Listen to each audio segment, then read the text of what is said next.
Selamat datang kembali dalam video pembelajaran daring untuk mata kuliah Aljabar Linear yang diselenggarakan di program studi Teknik Informatika, jurusan Teknik Elektro, Fakultas Teknik Universitas Samratulangi. Dalam video kali ini saya akan membahas aplikasi atau penerapan lainnya dari sistem persamaan linear, yaitu mengenai analisis jaringan. Baik, saya akan memperkenalkan definisinya terlebih dahulu, kemudian saya akan menjabarkan atau memperkenalkan tentang dua contoh kasus mengenai analisis jaringan ini. Oke, buku yang digunakan tetap sama, yaitu Elementary Linear Algebra karya Ron Larson. Oke, mari kita pertama melihat definisinya. Nah, memperkenalkan tentang analisis jaringan, mari kita melihat sebuah graf di samping kanan saya ini, ya.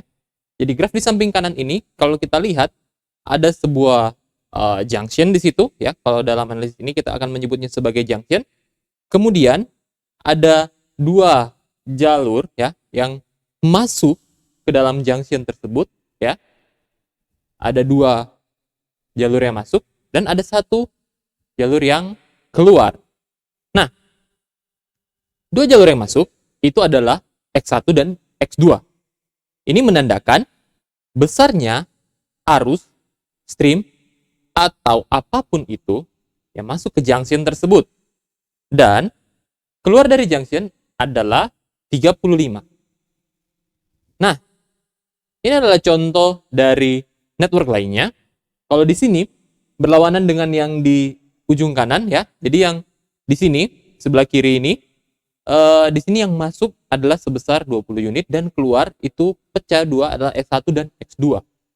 Nah, kita bisa memodelkan menjadi seperti ini. Pertama, untuk yang di sebelah kanan sana, ya, ada dua yang masuk, yaitu X1 dan X2, dan satu yang keluar sebesar 35.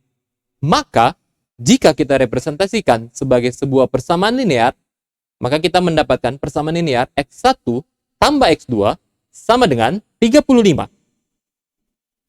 Untuk jaringan di sisi kiri, ya. Nah, ini adalah yang masuk itu sebesar 20 dan dia keluar X1 di atas dan X2. Jadi, persamaan linearnya adalah 20 sama dengan X1 tambah X2, atau bisa kita bilang ini adalah X1 tambah X2 sama dengan 20. Nah, mari kita melihat contoh kasus. Pertama, misalnya diketahui sebuah network seperti yang ada di atas, ada 5 buah junction, kemudian ada beberapa path atau beberapa jalur, ya, yang dilabeli dengan X1, X2, X3, X4, dan X5. Kemudian, beberapa path itu, ya, atau beberapa jalur itu sudah diketahui besar arus yang melewati. Nah, mari kita lihat pada junction 1, ya. Pada junction 1 itu ada satu buah, ya, satu buah yang masuk, ya. Nah, itu sebesar 20 unit. Kemudian keluar terbagi menjadi X1 dan X2.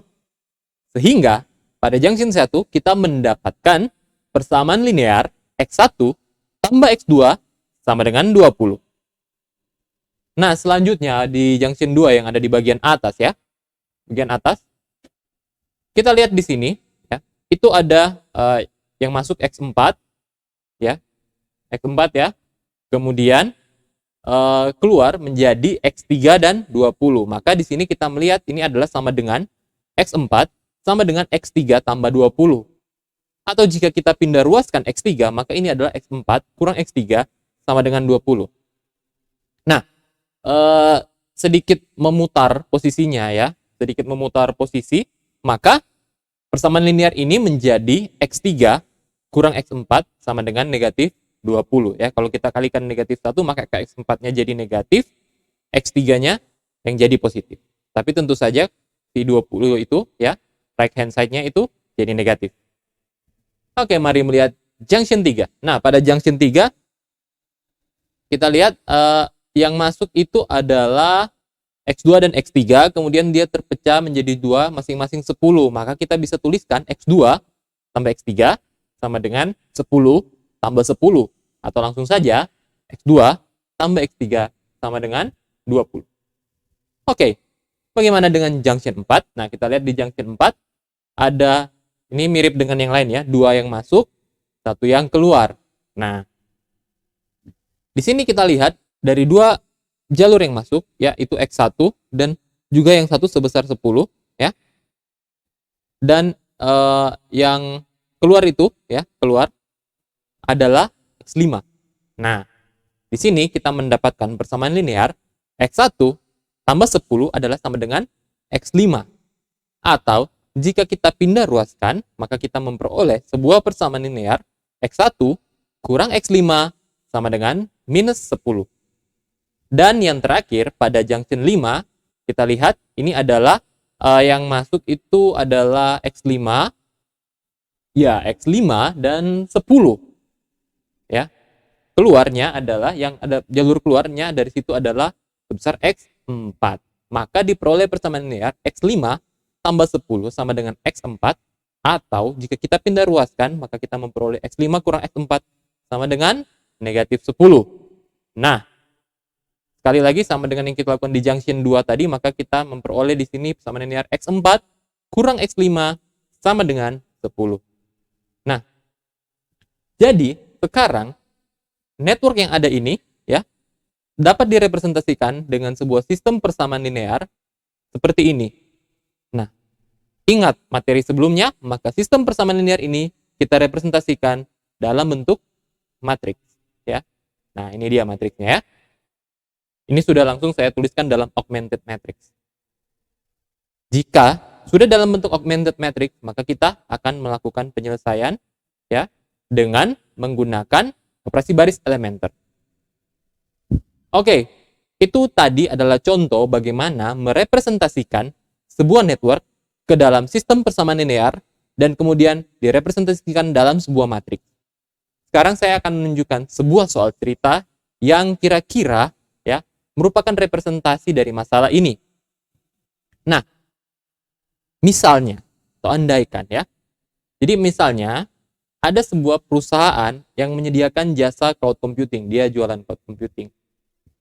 Dalam satu grup itu, misalnya, dalam grup ini yang akan kita lihat nanti, itu terdapat 4 data center. Ya. Nah, 4 data center itu saling berhubungan, nanti ada di slide selanjutnya gambarnya. Kemudian, ya misalnya, antar data center ini saling mensinkronkan datanya, ya. Ada sinkronisasi, jadi ada jalur-jalur di situ antar data center, dan kemudian juga ada arus stream yang masuk. Stream yang masuk ini kan bisa dari customer, ya, atau bisa data lainnya. Kemudian ada yang keluar dari grup ini, ya. Nah, kita di sini diminta untuk menyelesaikan XI, ya, atau menemukan setiap X untuk X sama dengan, untuk I sama dengan 1 sampai 5. X1, X2, X3, X4, dan X5. Nah, kemudian, jika X4 sama dengan 500 dan X5 sama dengan 100, bagaimanakah aliran data di jalur lainnya? Supaya lebih jelas, mari kita melihat topologi jaringan ini. Ini adalah contoh sederhana sebuah network, sama seperti yang sudah kita lihat tadi. Nah, di sini ada 200 giga yang masuk, 200 gigabit per second, ya. Kemudian di atas yang keluar 500. Di sebelah sana juga kita lihat ada 2 stream, ya, masuk ke data center 1 dan masuk ke data center 2, 200 dan 100 gigabit per second. Mari kita lihat gambar ini, dan jika kita representasikan dalam sistem persamaan linear, kita mendapatkan persamaan linear berikut ini, ya.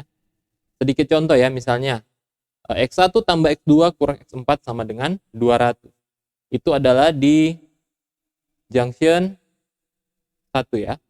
Jadi di junction 1 itu ada yang keluar X1, yang masuk X4, yang keluar X2, yang masuk 200. Jadi X4 tambah 200 itu adalah X2 tambah X1. Nah, ini kalau diputar maka hasilnya menjadi seperti ini. Jika sistem persamaan linear ini direpresentasikan sebagai matriks, maka kita memperoleh matriks seperti yang ada di samping saya ini. Nah, mari kita mencoba menyelesaikannya. Kita lihat matriksnya, ya. Kita lihat matriks ini. Kita lihat tujuan kita adalah membentuk sebuah matriks dalam bentuk eselon baris yang tereduksi. Nah, langkah pertama yang dilakukan di sini adalah mempertukarkan baris 2 dan baris 4. Kenapa? Karena kalau kita lihat baris 4 di matriks yang di atas itu, kolom pertama sudah 0. Ya. Maka mari kita pertukarkan, kolom pertamanya sudah 0 dan kolom keduanya itu 1. Sementara baris ketiga, kolom ketiganya 1. Depannya itu sudah 0. Nah, ini kan sudah hampir menyerupai bentuk eselon baris ya. Jadi kita pindahkan. Nah, seperti ini. Ini kan mengurangi langkah yang harus dilakukan ya. Oke, kita pindahkan dia jadi seperti ini, maka baris kedua yang lama itu menjadi baris keempat di matriks yang baru, dan baris keempat di matriks yang lama menjadi baris kedua di matriks yang baru. Kita lihat sudah ada diagonal yang mulai terbentuk ya. Oke, lanjut.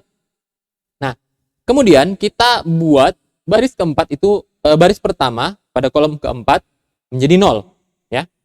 Nah, kita jumlahkan dengan yang ada di baris pertama. Sehingga matriks ini menjadi seperti ini ya. Oke.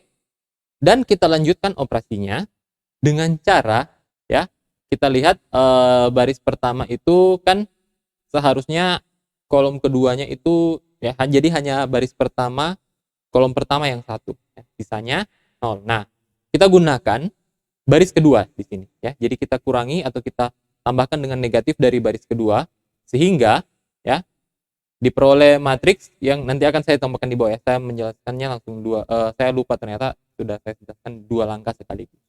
Kemudian kita lihat baris keempat juga bisa kita selesaikan. Maka di sini ada 2 langkah yang saya lakukan dan matriks barunya menjadi seperti ini. Oke. Nah, kita lanjutkan lagi dengan kolom lainnya. Sekarang kita lihat, kita membentuk baris keempat yang baru ya. Kalau ini kan matriks yang hasil dari langkah di slide sebelumnya.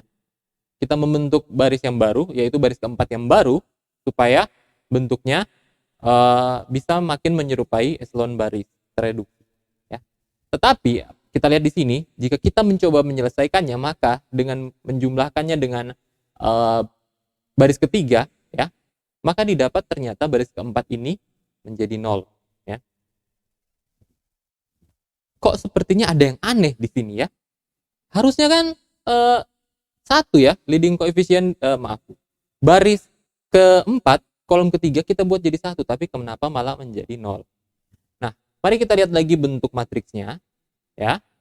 Dan kita lihat lagi sistem persamaan linearnya. Sistem persamaan linear yang merupakan representasi dari network yang tadi, itu memiliki 5 buah variabel, ya. Tetapi kita hanya mengetahui 4 persamaan linear, ya. Nah, sebenarnya kalau kita lihat ini bisa dituliskan dalam bentuk 5 variabel dengan persamaan matriks yang seperti ini ya. Jadi 2 baris terakhir itu 0. Nah, itu kan 2 baris terakhir ya, itu berkaitan dengan variabel X4 dan variabel X5. Ini berarti matriks ini mempunyai solusi yang tidak terhingga ya. Nah, di sini kita bisa gunakan parameterisasi terhadap X4 dan X5 untuk menyelesaikannya, ya. Sampai di sini kita sudah mengetahui ya dari persamaan linear ini, dari matriks yang kita coba selesaikan, dan sekarang kita memperoleh persamaan linear yang seperti ini, ya. Sistem persamaan linear yang seperti ini, ya. Jadi X1 kurang X4 tambah X5 sama dengan negatif 300, X2 kurang X5 sama dengan 500, X3 kurang X4 ditambah X5 sama dengan negatif 200 ya. Itu sesuai dengan matriks yang ada di sini. Dengan demikian, berarti X1 adalah sama dengan negatif 300 tambah X4 kurang X5. X2 adalah 500 tambah X5 dan X3 adalah minus 200 tambah X4 kurang X5. Apabila X4 sama dengan 500 gigabit per second dan X5 adalah sama dengan 100 gigabit per second, maka X1 itu dapat kita hitung dengan melakukan substitusi nilai X4 dan X5 di dalam persamaan linear yang bersesuaian dengan X1 tadi. Ya, sehingga pada X1 streamnya sebesar 100 gigabit per second. Bagaimana dengan pada X2? Nah, kita lihat persamaan linear yang persamaan linear di X2 ya. Jadi variabel X2 tadi kita sudah lihat dia bisa dihitung dengan cara seperti ini ya. X2 adalah sama dengan 500 tambah X5. Maka substitusikan nilai X5 sama dengan 100, diperoleh X2 adalah 600 gigabit per second. Dan yang terakhir pada X3 negatif 200 tambah X4 kurang X5, kita substitusikan nilai X4 sama dengan 500 dan X5 sama dengan 100 ya, maka diperoleh X3 sama dengan negatif 200 tambah 500 kurang 100. Maka hasilnya adalah 200 gigabit per second. Dengan demikian, kesimpulannya seperti yang saya tuliskan di bawah sini. Ini adalah jawaban dari pertanyaan bagian kedua tadi ya. Apabila aliran data X4 adalah 500 gigabit per second dan X5 100 gigabit per second, maka aliran data di X1 adalah sebesar 100 gigabit per second, di X2 sebesar 600 gigabit per second, dan di X3 sebesar 200 gigabit per second. Baik, sampai di sini untuk video saya kali ini. Materi ini akan saya lanjutkan pada video materi tentang aljabar linear ya. Akan saya lanjutkan pada video-video yang selanjutnya. Semoga video ini bermanfaat untuk Anda. Terima kasih.